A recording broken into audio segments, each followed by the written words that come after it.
మాండూక్యోపనిషత్తు page number 49. నిన్న కారికకు explanation. కారణంలో అవ్యక్తంగా కార్యం ఇమిడి ఉన్నది. ఆ కార్యము వ్యక్తం కాగానే కారణము మాయమై కార్యరూపమును పొందుచున్నాము. కార్యకారణాలు అంటే ఒక కారణం మీదట ఒక కార్యం చేస్తుంటాం. ఏదైనా ఒక పని చేస్తున్నామంటే ఆ పనికి కారణం ఉంటుంది. ఆ కారణం ఎంతసేపు ఉంటుంది అంటే దాంట్లోంచి వచ్చిన పని జరిగేంత వరకు ఉంటుంది. ఈ పని జరిగిపోయిందా ఆ కారణంలో పోయి ఇది కార్యం కలిసిపోతుంది.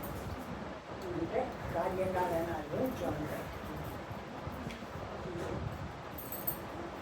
జాగ్రత్తాభిమాని విశ్వడు కార్యకారణములచే నియమితుడై ఉన్నాడు.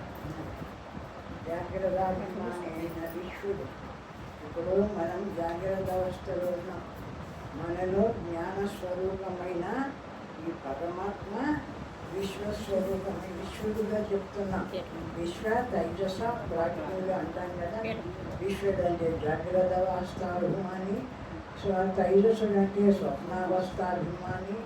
ఇవి విశ్వ ప్రాజ్ఞుడు అంటే గాఢ నిద్రావస్థాభిమాని.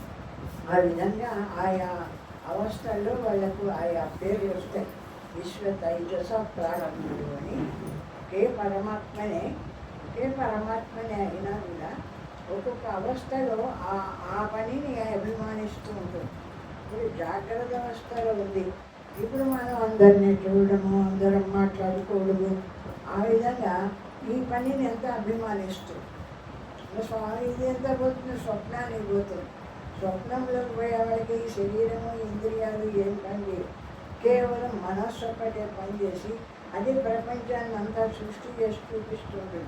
ఆ చూపిస్తూ ఉండే ప్రపంచాన్ని కూడా శ్రద్ధగా చూస్తుంది. ఇది ఏమిది ఇది మనస్సు చేసే పని కదా అని బదులు అది చూపించే ప్రపంచాన్ని కూడా శ్రద్ధగా చూస్తుంది. ఇంకా అది దాటిపోతుంది, గాఢ నిద్రలోకి పోతుంది. నిద్రలోకి పోయినప్పుడు కూడా ఆ గాఢ నిద్రావస్థాభిమాని అంటే ఆనందంగా ఉంటుంది. అక్కడ విషయం ఏం లేదు, ప్రపంచం ఏం లేదు, ఇంద్రియాలన్నీ గ్రహించిపోతాయి.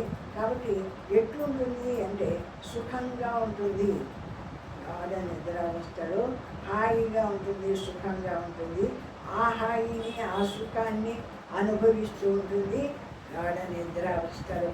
ఆ విధంగా ఈ విశ్వ తైజస ప్రాజ్ఞులు అనేటువంటి పేర్లు ఆయా అవస్థలను బట్టి ఆ అవస్థల యందు ఉండేటువంటి అభిమానాన్ని బట్టి ఏర్పడిందే కానీ